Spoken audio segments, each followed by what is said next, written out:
E então ele disse: enquanto eu continuava fazendo isso, senti que aquilo me abandonou completamente, e eu me tornei presa fácil dos demônios que antes controlava.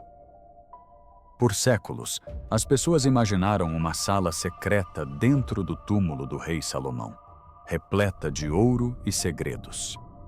Quando um espaço selado foi aberto, o que apareceu não foi ouro, mas algo muito mais controverso. Por que a história deixou isso para trás? E o que isso realmente significa? Junte-se a nós enquanto desvendamos esse mistério e revelamos os segredos ocultos do rei mais rico da história. A lenda de Salomão. O rei Salomão se destaca na história como uma figura brilhante e imponente, cuja fama se estende por livros, crenças e séculos. Ele é lembrado como um rei cuja sabedoria era incomparável, cuja riqueza era inimaginável e cujo reinado gerou histórias de glória que ressoam até hoje. Nos textos antigos, ele é o construtor do grande templo de Jerusalém, o juiz de enigmas impossíveis e o monarca cujas riquezas eram tão vastas que poetas e contadores de histórias tentaram capturá-las em todas as épocas. Seu nome evoca sonhos de esplendor, segredos e tesouros enterrados nas profundezas da terra. Contudo, por trás desse brilho lendário, esconde-se um mistério real e mais profundo que fascina estudiosos e caçadores de tesouros há gerações. Se Salomão era realmente tão sábio e rico quanto a tradição afirma, onde fica seu túmulo? Onde repousou após uma vida inteira de reinado? A pergunta atrai a curiosidade como um imã, pois somos atraídos por algo oculto, antigo e desconhecido, especialmente quando envolve um nome tão poderoso quanto Salomão. Nas narrativas sobre ele, a riqueza de Salomão é frequentemente associada ao ouro de terras distantes, a rotas comerciais prósperas e a lugares exóticos como Ófir. Essas histórias falam de caravanas e frotas que retornavam carregadas de ouro, madeira preciosa, marfim e mercadorias raras. Alguns fragmentos arqueológicos, como cacos de cerâmica com inscrições encontrados perto de antigos portos, sugerem que o comércio de ouro e outros materiais, de fato, ocorria naquela época, e que lugares como Ófir faziam parte de uma extensa rede de trocas comerciais. Essas descobertas oferecem um vislumbre do contexto real das histórias de riqueza e comércio na época de Salomão. Apesar de tudo isso, quando se trata daquilo que todos desejam encontrar, o túmulo de Salomão, nada resiste ao escrutínio histórico. Nenhum túmulo foi verificado por arqueólogos como sendo o local de descanso final do próprio Salomão. Existem muitos túmulos escavados na rocha desse período em áreas como os antigos cemitérios de Jerusalém, pertencentes a membros da elite do reino, mas nenhum deles pode ser datado diretamente do rei Salomão, ou ligado a ele com evidências concretas. Essa ausência não se deve à falta de pesquisa. Arqueólogos estudam as antigas terras de Judá e Israel há mais de um século. Eles descobriram muralhas, cidades antigas, cerâmica, selos e vestígios de comércio. Algumas dessas descobertas podem pertencer à época do reinado de Salomão e ajudam a construir uma imagem da vida cotidiana no século X.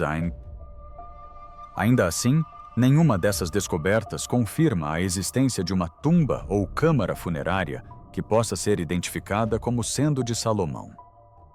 Não há câmara selada com tesouros, nenhuma pedra gravada marcando seu túmulo, nem mesmo uma simples inscrição com seu nome descoberta em camadas arqueológicas. O contraste entre a lenda de Salomão e o registro arqueológico é impressionante. Por um lado, as histórias falam de um governante tão poderoso que reinos lhe enviavam tributos e navios traziam ouro de lugares distantes.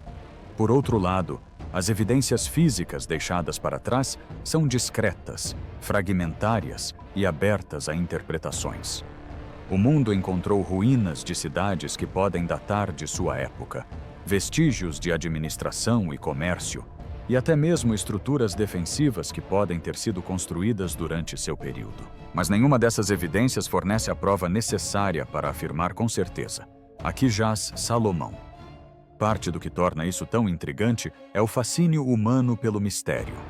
Quando uma história se torna grandiosa, a imaginação preenche as lacunas. Começam a surgir ideias sobre câmaras secretas sob as muralhas mais antigas de Jerusalém.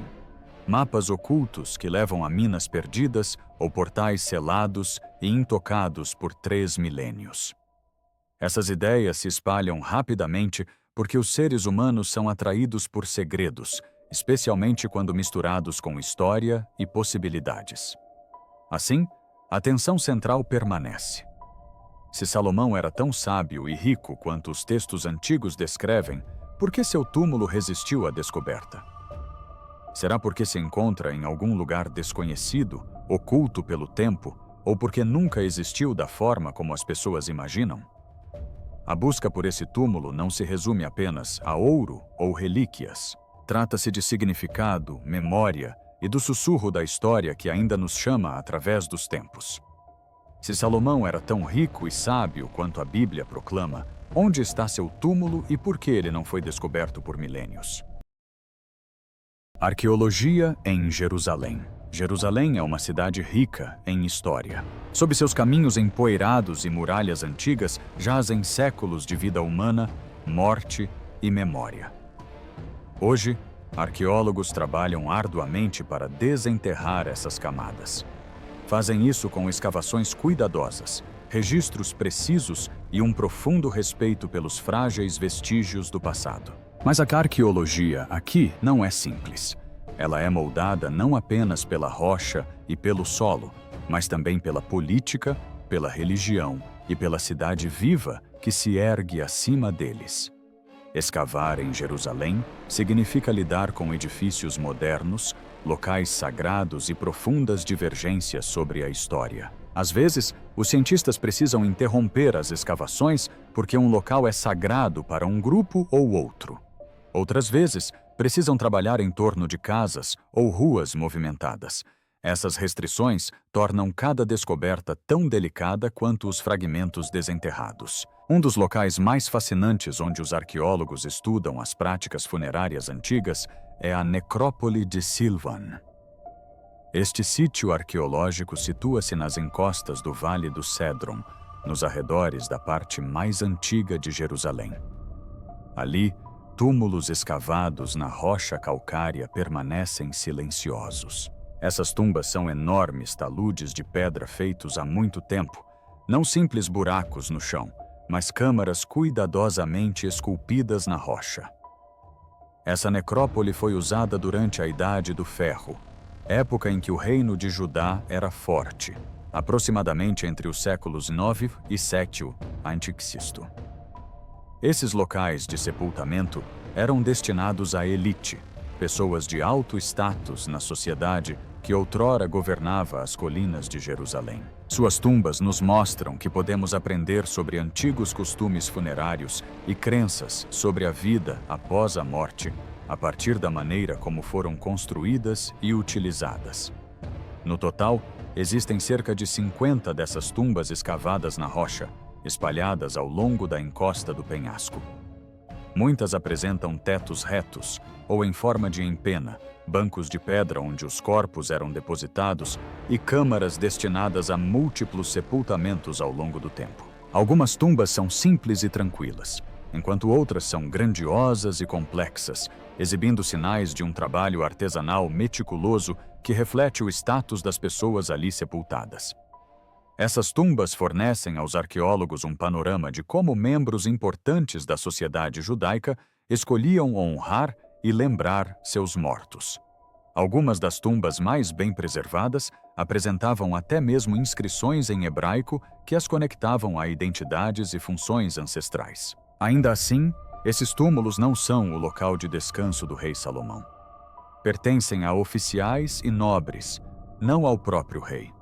Nenhum dos locais de sepultamento encontrados em Silvan ou nos vales próximos foi confirmado como sendo o túmulo de Salomão. São exemplos de práticas funerárias mais amplas daquela época, moldadas por tradições culturais de cavernas funerárias familiares e comemorações da elite.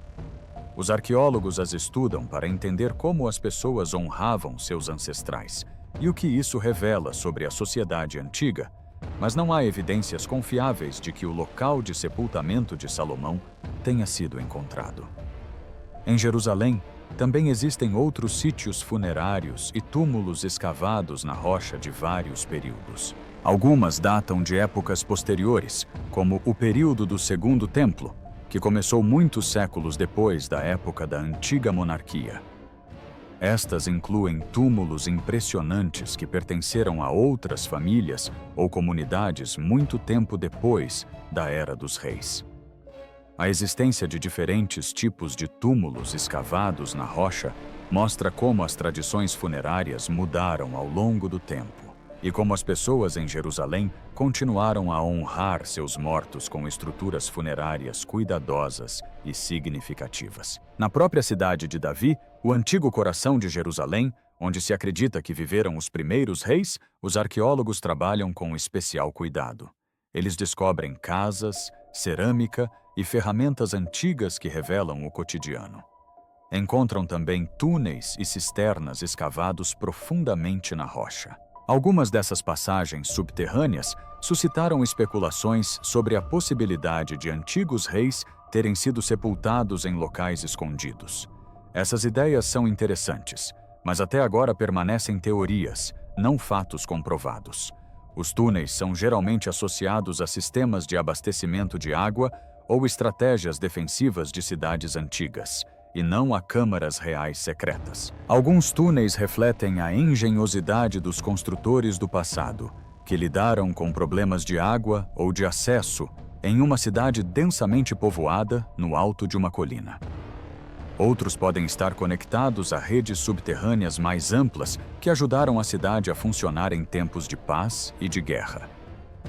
Os arqueólogos devem ser cuidadosos ao trabalharem em camadas de terra que guardam pistas sobre diferentes períodos. Descobertas verdadeiras sempre exigem contexto, uma leitura atenta do local onde os objetos são encontrados, como se relacionam com outros achados e o que nos revelam sobre a vida naquela época.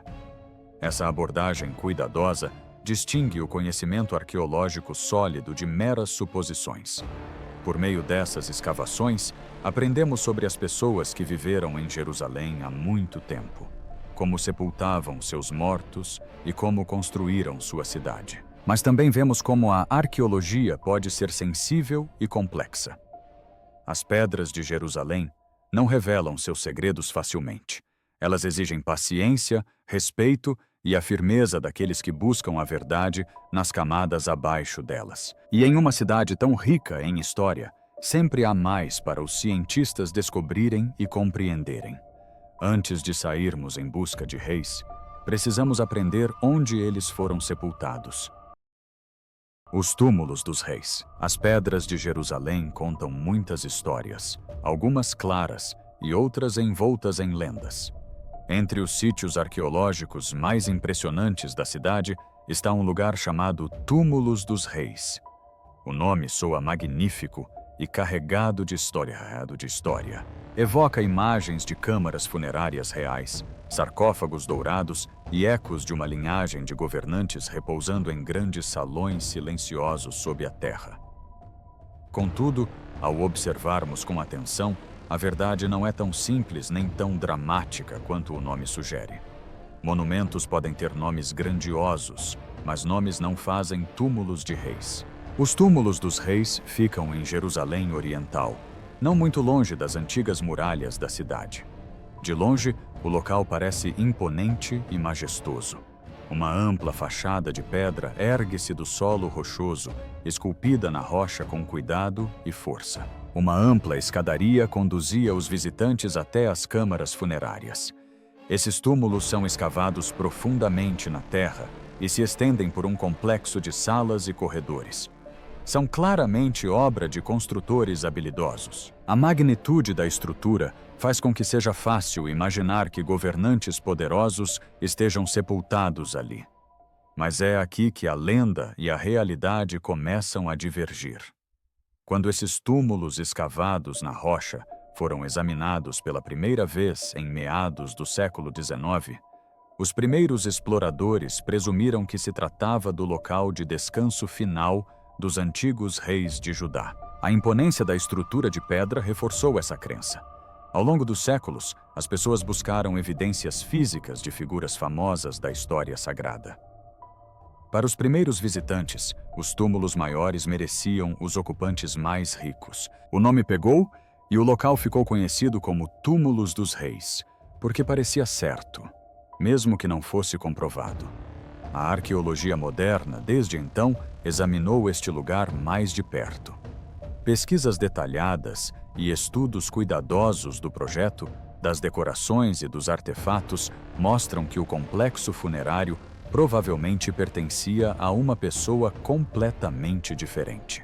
Hoje, os estudiosos associam esses túmulos principalmente a Helena, rainha de uma região distante chamada Adiabene, que viveu no início do primeiro século da Era Comum.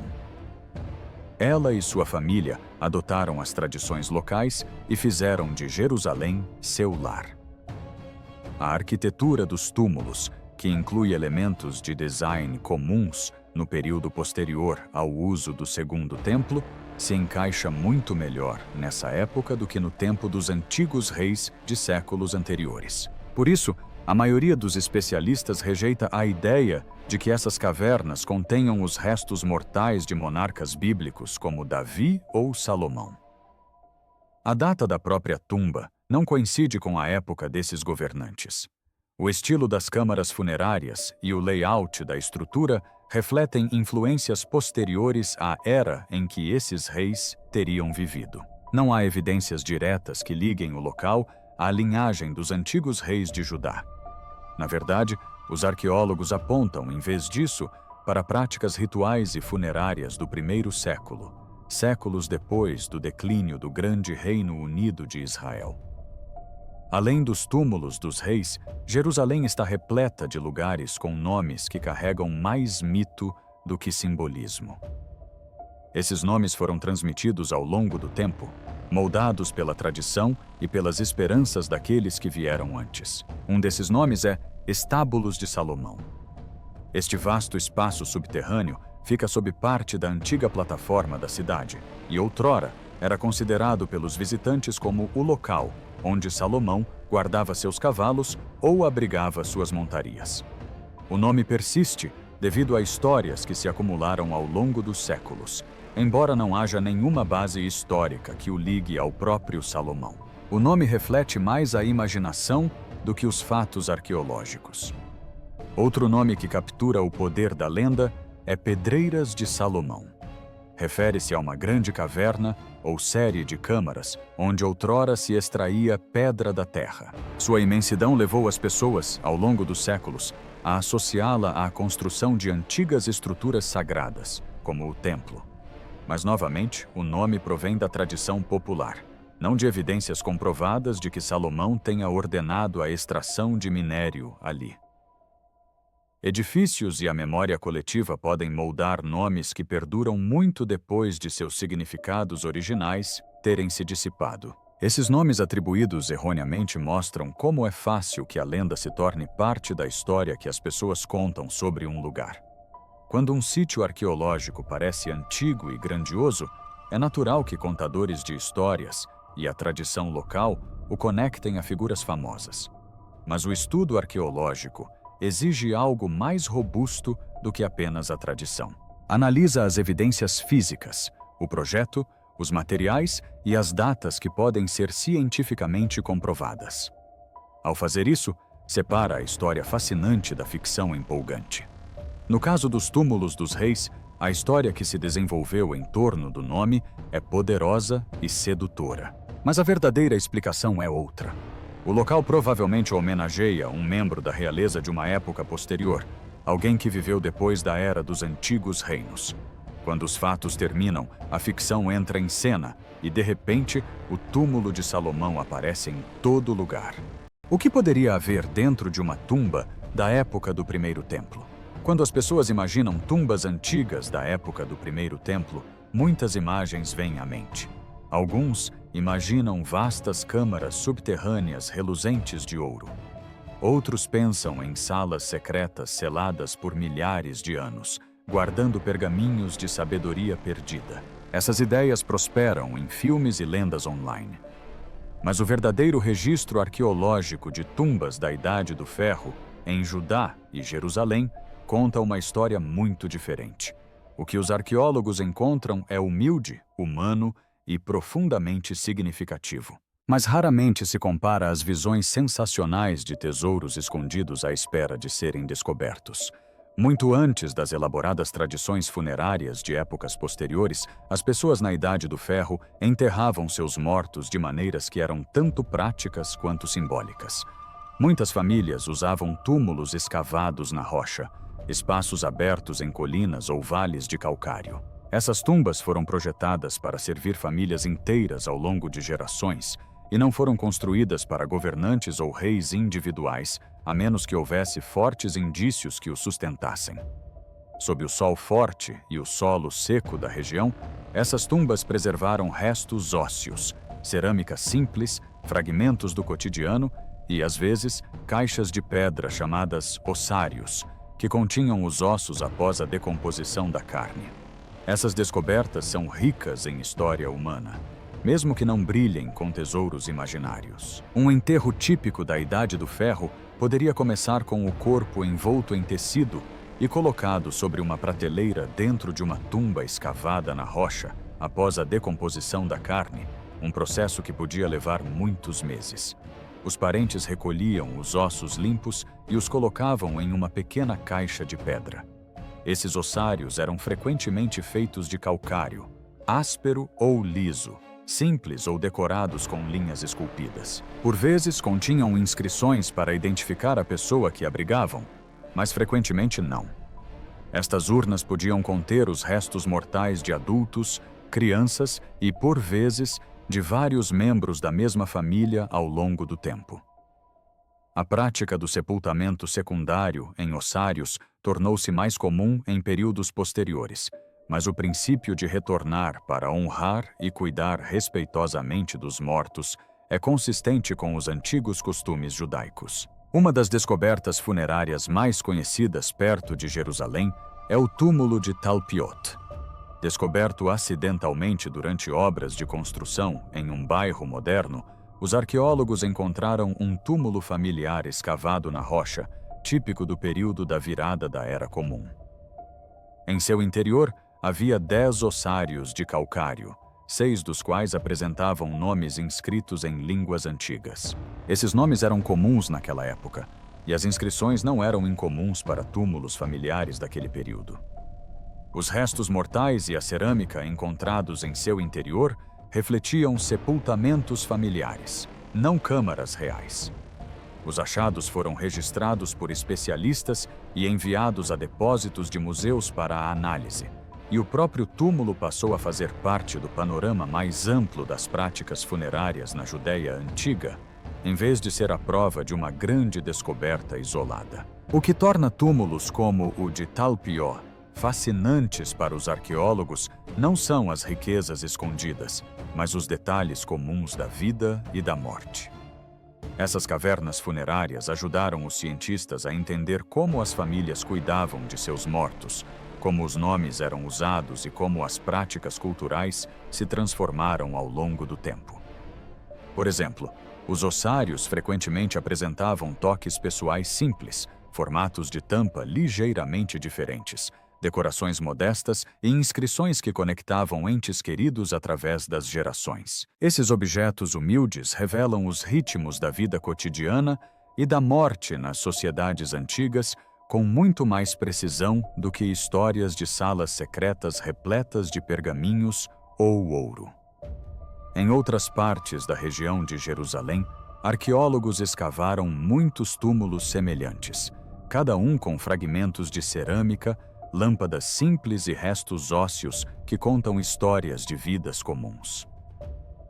Em algumas cavernas funerárias, fragmentos de lâmpadas de óleo e jarras usadas há muito tempo estão entre as pistas mais importantes que os pesquisadores utilizam para datar o sítio arqueológico e compreender como as pessoas viviam ao redor dele. Esses artefatos ajudam a criar uma linha do tempo e a conectar o sítio arqueológico a práticas culturais mais amplas. Embora possam não ter o glamour de um tesouro fictício, esses itens são preciosos à sua maneira, pois revelam experiências humanas antigas reais. Frequentemente, interpretações sensacionalistas se sobrepõem a essas descobertas reais. Isso acontece quando ossários comuns passam a ser associados a nomes ou histórias famosas sem evidências sólidas que sustentem essas ligações. Isso induz o público a acreditar que um determinado túmulo pertencia a uma pessoa famosa, quando, na verdade, reflete práticas funerárias comuns da época.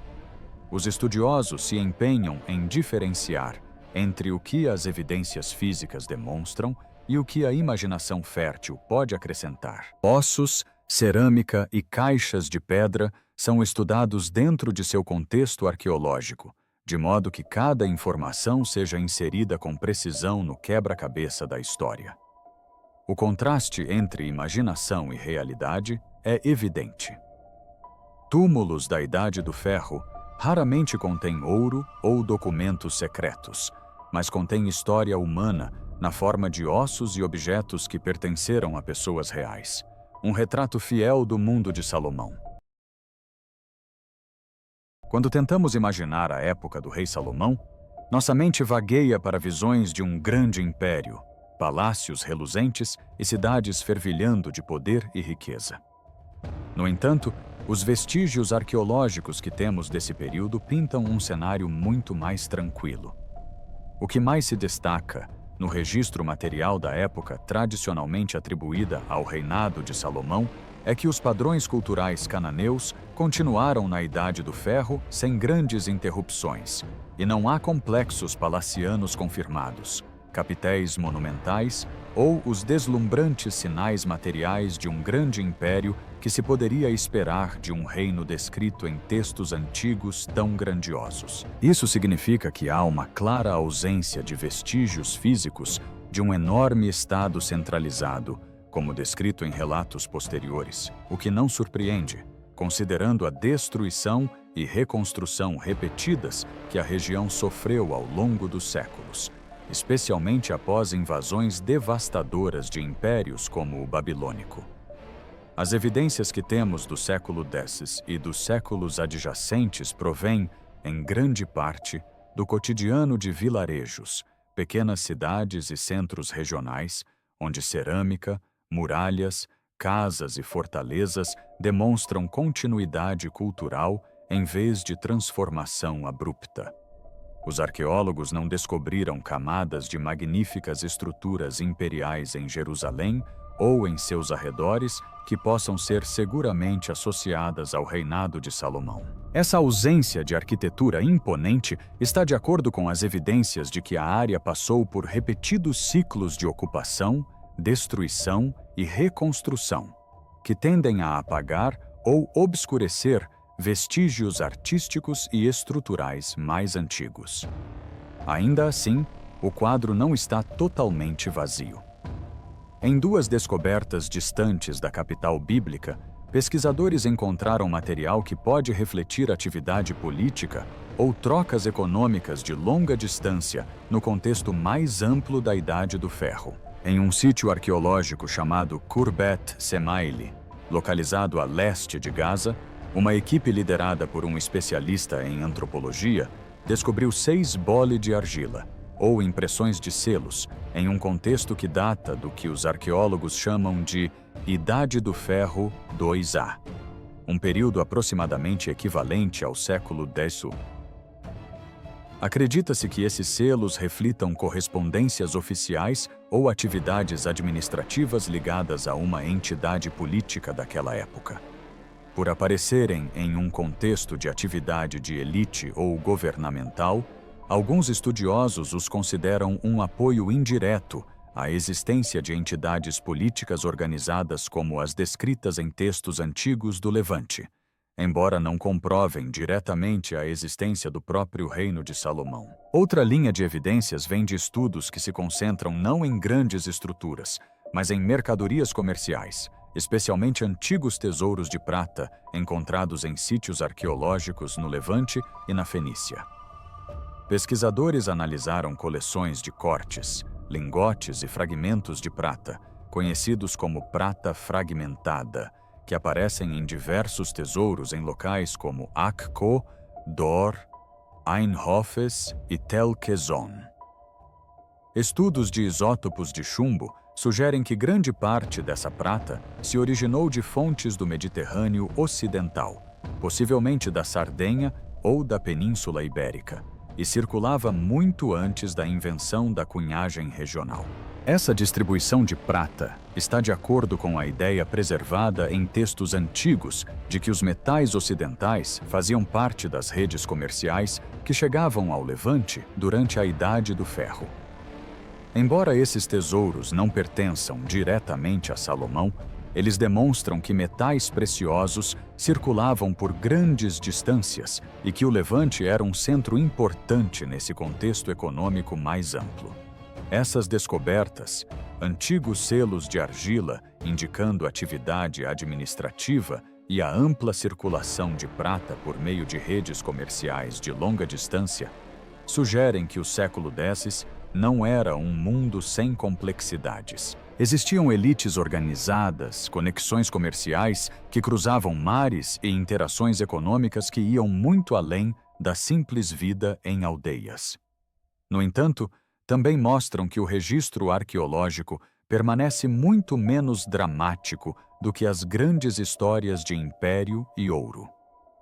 Outro fator que molda o que encontramos ou não encontramos é a complexidade política e religiosa da Jerusalém moderna. Um dos locais mais intimamente ligados à tradição do Templo de Salomão ou à arquitetura real é o Monte do Templo.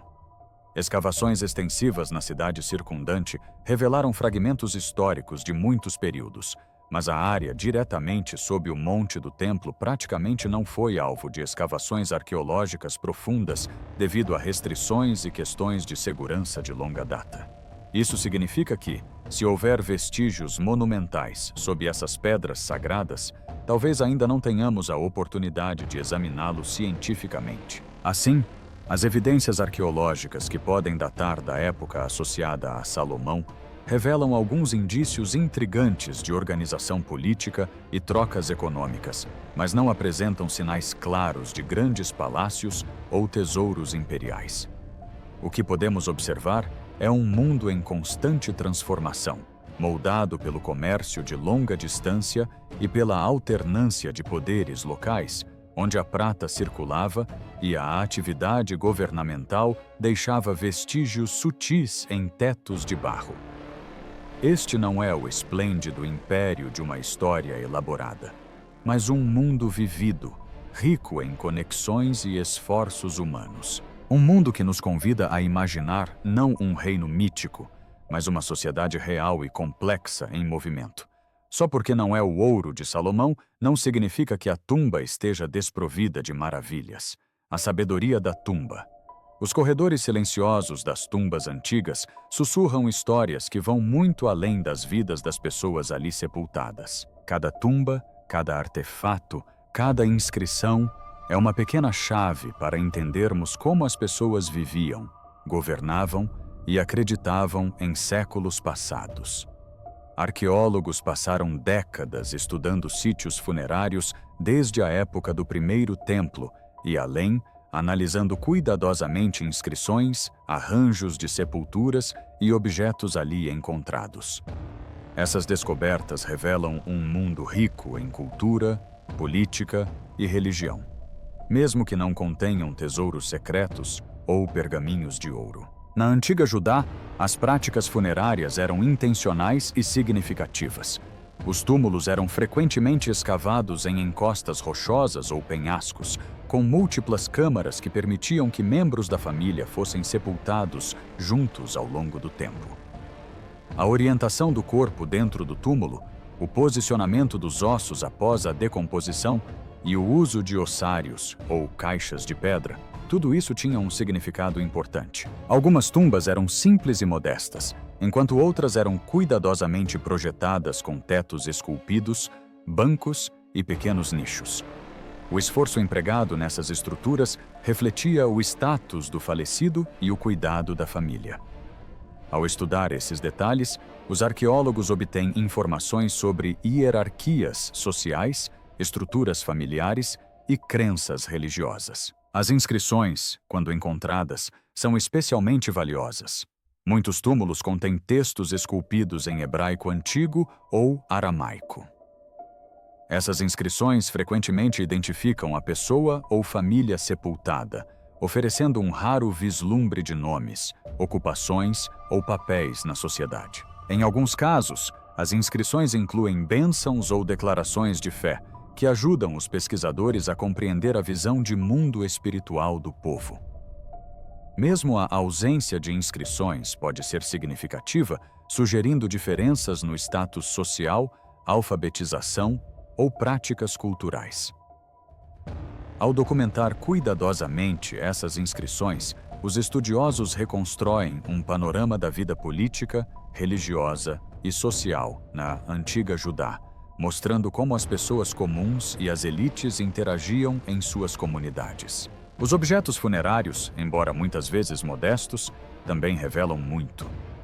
Os arqueólogos encontram cerâmica, lamparinas de óleo, joias e ferramentas em sítios funerários. Esses objetos fornecem pistas sobre a vida cotidiana, as redes comerciais e as conexões culturais. Por exemplo, os estilos de cerâmica podem indicar quais regiões estavam em contato e quais tipos de materiais ou desenhos eram valorizados. Lâmpadas sugerem rituais de lembrança e luz, frequentemente usadas durante cerimônias ou colocadas ao lado do falecido para iluminar a jornada para a vida após a morte. Objetos pessoais como joias ou amuletos refletem crenças em proteção, status e identidade. Esses objetos, embora simples, possuem um significado profundo quando estudados com atenção. Um aspecto particularmente interessante dos túmulos antigos é a orientação dos sepultamentos. Os corpos eram frequentemente alinhados de certas maneiras, às vezes voltados para direções específicas ligadas a crenças religiosas ou significados simbólicos. Pesquisadores analisaram padrões de orientação para entender como as comunidades viam o cosmos, a vida após a morte e sua conexão com as forças divinas. Essas orientações, combinadas com inscrições e objetos funerários, criam um retrato detalhado dos valores e prioridades da sociedade que as construiu. A sabedoria encontrada nesses túmulos difere da sabedoria lendária atribuída ao rei Salomão. Em vez de buscar conhecimento mítico oculto em ouro ou pergaminhos secretos, arqueólogos e estudiosos encontram informações na própria estrutura dos túmulos, nos objetos enterrados e nas palavras inscritas na pedra. Cada peça de evidência contribui para uma compreensão mais ampla da era em que Salomão pode ter reinado. Ao estudar como as pessoas enterravam seus mortos, honravam seus ancestrais e se conectavam com o divino, vemos reflexos da sabedoria prática e da inteligência social da época. Textos antigos complementam essas descobertas. Escritos preservados nas escrituras hebraicas e em outros documentos históricos fornecem contexto para o que os arqueólogos descobrem nos túmulos. Juntos, textos e artefatos iluminam o panorama social, político e religioso de Judá, permitindo que os pesquisadores explorem a vida de reis, sacerdotes e cidadãos comuns. Se você gostou deste vídeo, curta e inscreva-se no canal. E também clique no próximo vídeo que aparecer na sua tela.